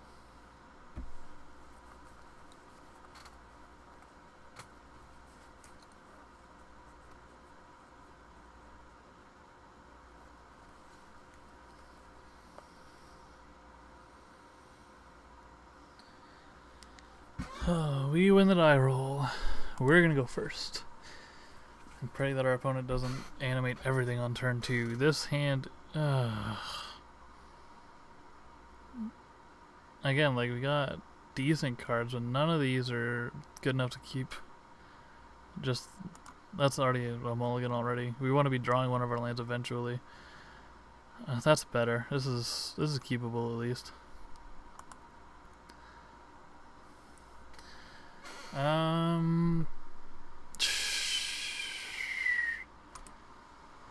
We don't want to draw that. Kevin. That's not how you play this deck. That's awkward. Well, I guess we're going Mountain Goblin Guide. And not attacking. That was really embarrassing. I might be a little tilted right now, not gonna lie. No, not that embarrassing.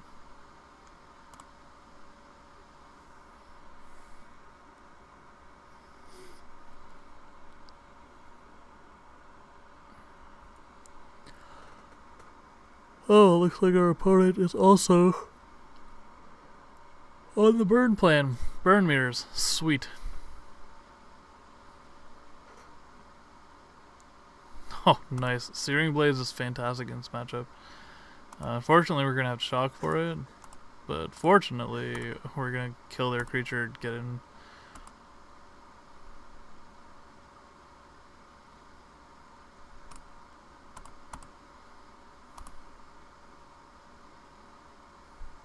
Rift Bolt into the real zone. Opponent plays the Wooded Foothills. And that's also a really good draw. We're gonna shock.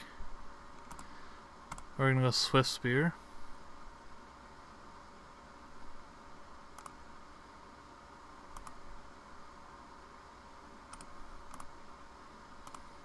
Get in for 3. See what the guide trigger is. Wooded Foothills. And then before damage, Boros Charm the opponent. I'm tempting to put him down to 7, which would give us lethal next turn. Are we going to see a Searing Blaze here? I think we're going to see a Searing Blaze.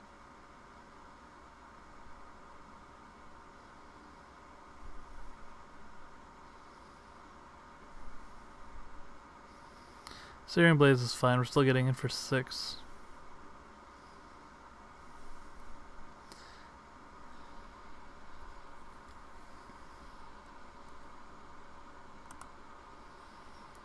Opponent exiles a Rift Bolt. I'm assuming it's the same art. Yeah. We draw the Lightning Helix, which is another very important card in this matchup.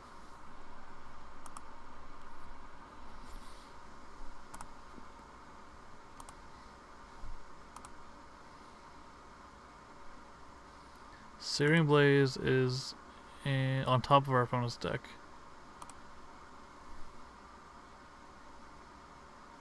Opponent's gonna go down to 6. Barring any shenanigans.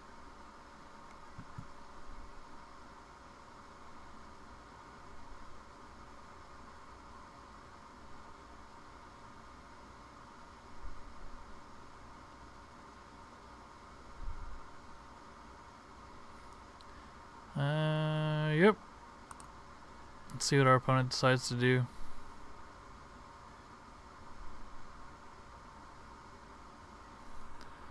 If our opponent fetches, then we Lightning Helix in response to gain life. There we go.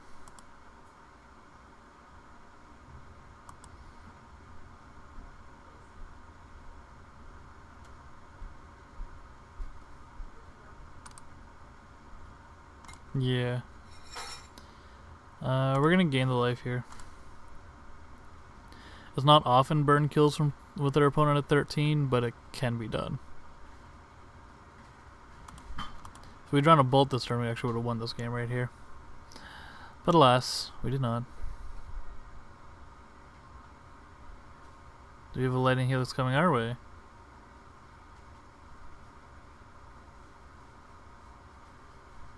Burst Charm, yep, that's fine. As long as our opponent doesn't try to gain life this turn. Rift Bolt us down to 9.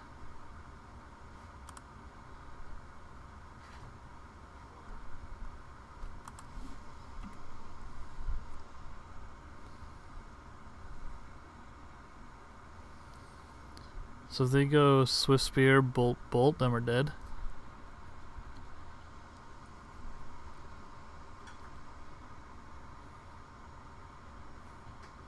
That is not Swift Spear, Bolt, Bolt.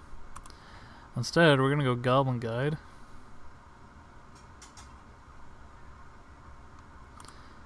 Go to Combat.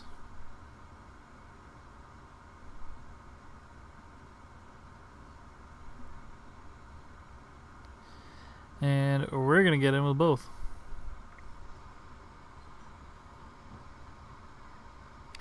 Opponent concedes, even with their Searing Blaze. They didn't even have the land for their Searing Blaze, so we're gonna go to the sideboard. Sideboard on the draw, you tend to board out 2 of your Eidolons, maybe 3, depending on what you're bringing in.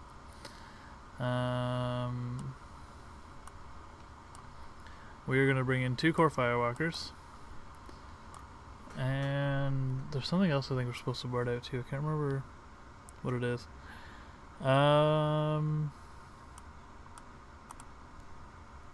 I know we bring in Deflecting Palms as well, because they're almost always another Lightning Helix. And Lightning Helix is one of the more central cards in this matchup. I want to say we just take out the other the other 2 Eidolons.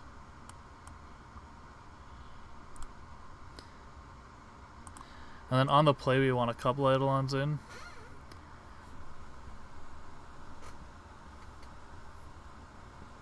Opponent chooses to go first.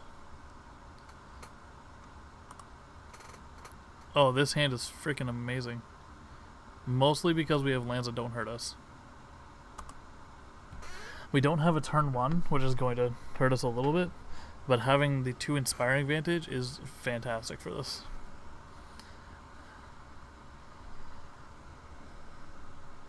Inspiring Vantage. And let's see a 1-drop on top.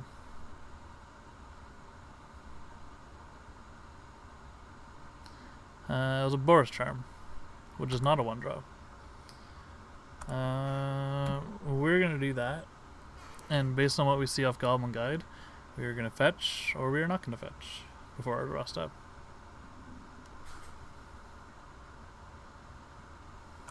Opponent's going to fetch.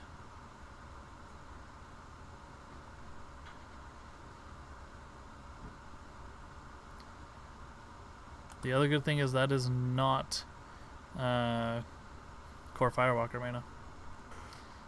That's still a pretty good hand for our opponent, though. Nothing wrong with this hand.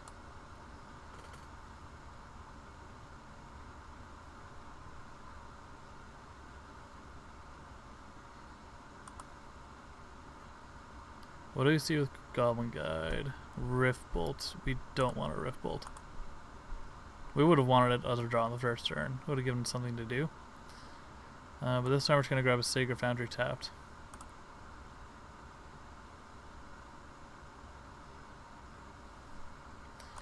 Vantage. It's going to feel so awkward pointing a Lightning Helix at the ground. But it's by and far the right play.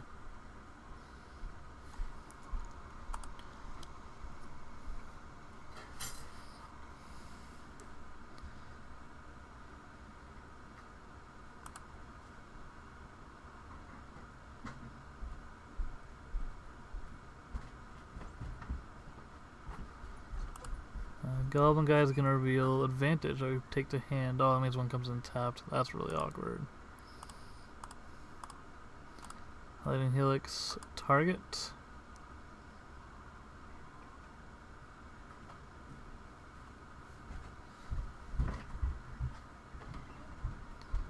Does opponent have the Skull Crack? Nope, just a bolt.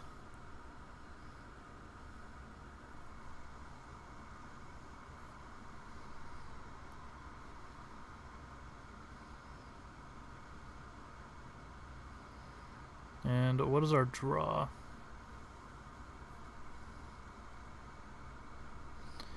Another land, eh?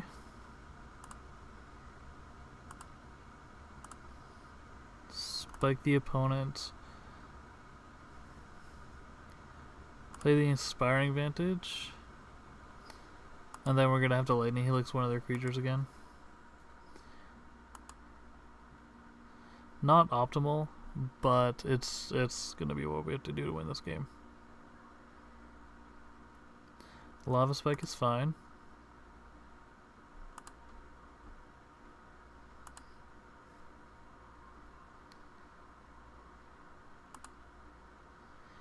This has turned out to be such an inefficient hand.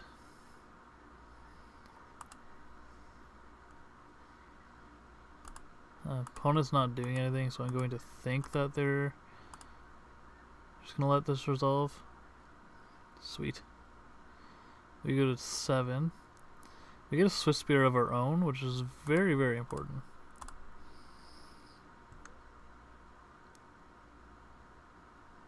We're gonna play the Vantage tapped. We have 10 damage, 13, 14, 15, 16. We have 16 damage over the next 2 turns. So I think we're gonna go for it and hope our opponent doesn't draw anything. We're gonna take a major risk here and just go for it.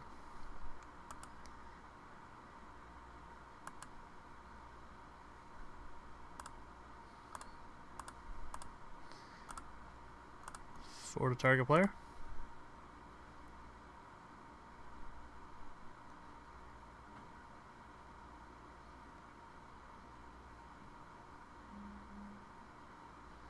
Opponent's down to 12.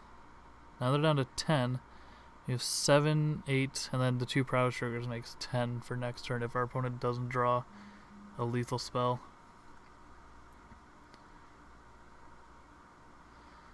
Opponent casts a Lightning Bolt, targeting us. Well,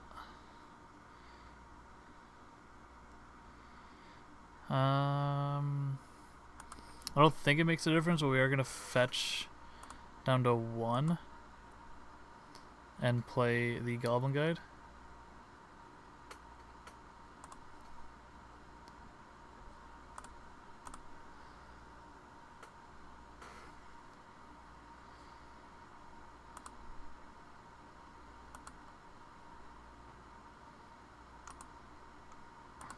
Attack with everything.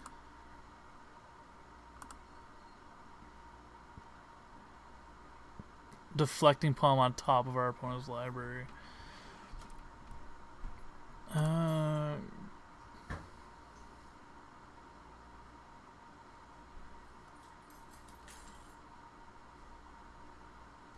Path.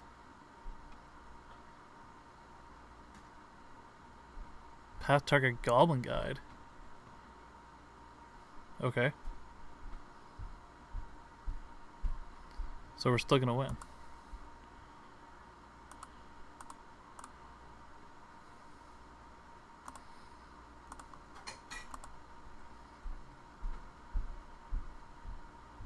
That's a misplay on our opponent's part.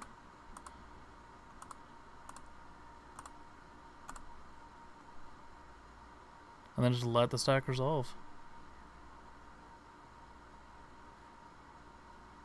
We won it. Opponent goes down to 3. And we have a 3-4 attacking them. They got no cards in hand. That's a win. Sure, we'll use Path to Exile's ability. Kind of a moot point now, but our opponent was banking on us not having 2 spells there. Yes. Pulling victory from the jaws of defeat. Oh, that was awesome. That was lovely. So in the end, we went 4-1, 3-2, 3-2 with this deck, which is 10-5, which is not bad. That might be like just below cash at a GP. It's nice to get in the practice with Burn though. Next Wednesday, this Wednesday, not next Wednesday, this Wednesday. We're going to be trying a different deck in Modern. I'm not sure exactly what we're going to be going with. Something under 250 ticks. Maybe we're going to go... what's it called? I can't think of the name of the deck. 8-rack. 8-rack's a possibility. I've seen a couple spicy lists for that. I might try Storm. If we're going to do Storm, then I'm going to have to practice with it beforehand, so we'll probably do a stream of practice, and then we'll start counting the record. But I mean, hey, we did really well. Thanks for watching the stream. Really appreciate it, all of you tuned in. And all those who are watching on YouTube afterwards, like it, subscribe, go like it on... Give me a follow on Twitter, or Twitch, sorry, if you want to catch us live. And yeah, thanks for tuning in.